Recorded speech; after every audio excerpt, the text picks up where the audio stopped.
La révolution syrienne a aujourd'hui 1 an.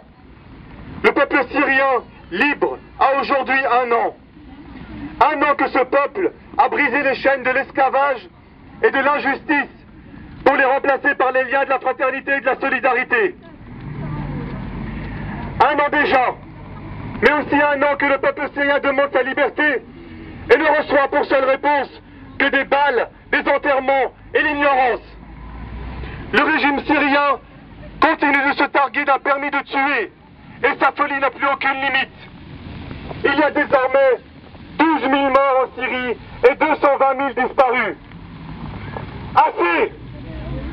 Mesdames et messieurs, chers amis du peuple syrien, j'ai 3 messages. Le premier, je l'adresse à la communauté internationale, à ce bâtiment derrière nous. Au nom du peuple syrien, nous vous avons d'abord demandé de l'aide, puis de le secourir, puis de le sauver. Aujourd'hui, nous demandons à la communauté internationale, aux grands dirigeants de ce monde, aux grands politiques de ce monde, de nous oublier.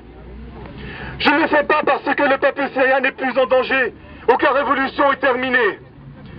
Je vous demande de nous oublier pour ne plus avoir honte de promettre aux nôtres, une fois de plus, une fois de trop, que le monde est prêt à agir pour que chaque cri de liberté ne coûte pas une vie en Syrie.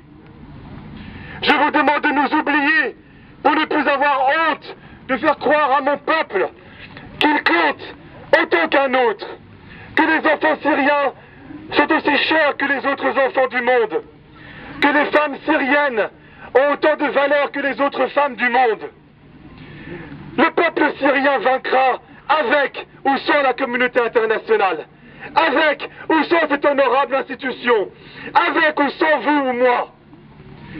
Mais que dirons-nous alors pour justifier les centaines de milliers de martyrs en Syrie? Que dirons-nous aux veuves, aux orphelins, à ceux qui auront enterré leurs enfants? En attendant que le régime de ce criminel d'Assad tombe, je suggère d'ores et déjà à la communauté internationale de commencer à rédiger ses excuses les plus plates et les plus honteuses à l'adresse du peuple syrien.